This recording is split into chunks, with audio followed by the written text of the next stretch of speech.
చున్నీ ఈ డ్రెస్కి మ్యాచ్ అవ్వట్లేదు. నువ్వు దీన్ని చేంజ్ చేసుకోవచ్చుగా. నా సొంత ఇల్లు కట్టుకున్నప్పుడు మీ దగ్గర సలహా తీసుకుంటాను. మీ ఫ్యాషన్ అడ్వైజులు నాకేం అక్కర్లేదు. కానీ నువ్వు నీకోసం సొంత ఇల్లు కట్టుకోవడం ఎందుకు? ఐ మీన్ ఇక్కడ ఇంత పెద్ద ఇల్లు నీకోసం సరిపోవట్లేదా? ఇక్కడ ఏ లోటు లేదు, కానీ అప్పుడప్పుడు ఇక్కడ ఊపిరాడదు.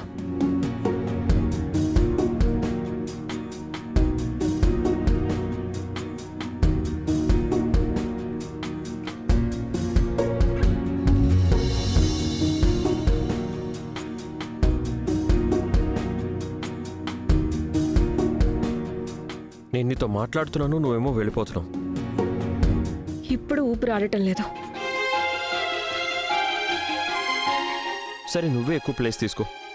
జస్ట్ నాకు విషయం చెప్పు. నేను నీ మీద కోపడుతున్నప్పుడు నువ్వు నాకెందుకు చెప్పలేదు? అమ్మ చెప్పడం వల్లే నువ్వు రోహిత్ని పేపర్స్ ఇవ్వడానికి కలిసావని.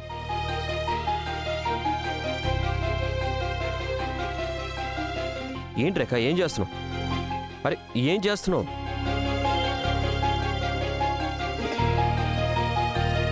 అందుకే మీరేమీ వినలేకపోయారు. సారీ, నువ్వు నాతో ఏదో మాట్లాడుతున్నావు. నేను మీకు అన్నీ ఎక్స్ప్లెయిన్ చేస్తున్నప్పుడు కోపం వస్తుంది చూడండి మీకు. అప్పుడు మీ నోరే పనిచేస్తుంది, చెవులు మూసుకుంటాయి.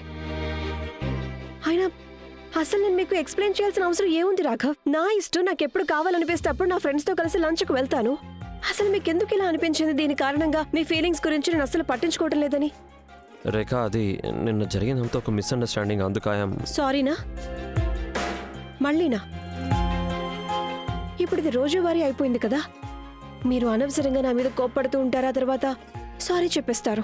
మళ్ళీ నెక్స్ట్ డే కూడా అదే జరుగుతుంది. నాకు తెలుసు రేఖ, నేను అలా చేసి ఉండకూడదని. కానీ నువ్వు నా మీద కోపం ఫుడ్ మీద ఎందుకు చూపిస్తున్నావు?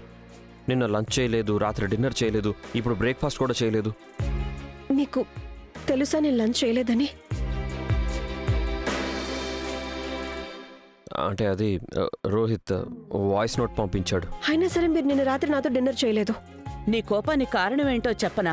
నీకు రేఖ ఈ విషయం చెప్పకుండా దాచిపెట్టిందని కోపం వచ్చింది. ఎందుకంటే నేను ఒక ఈడియట్ని. అవును, మీరు అదే. Excuse me. అంటే అసలు మీరు ఎందుకు నమ్మటం లేదు రాఘవ్? నేను ఎప్పటికీ మిమ్మల్ని బాధ పెట్టే విధంగా అసలు ఏమీ చేయటం లేదు. ఇంత టైం గడిచిపోయింది, మీకు ఇంకా అర్థం కావడం లేదా? నేను మీ మనసుని ఎందుకు హర్ట్ చేస్తాను? నిజానికి నేను మిమ్మల్ని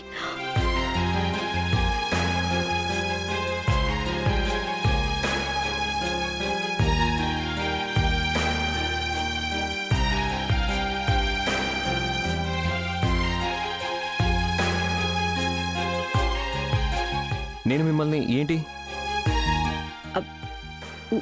నాకు లేట్ అవుతుంది. అండ్ రేఖ, ఈ చున్నీ నీ డ్రెస్కి అస్సలు బాగాలేదు. అండ్ దీనికోసం నేనేం ఫ్యాషన్ ఎక్స్పర్ట్ అవ్వాల్సిన అవసరం కూడా లేదు.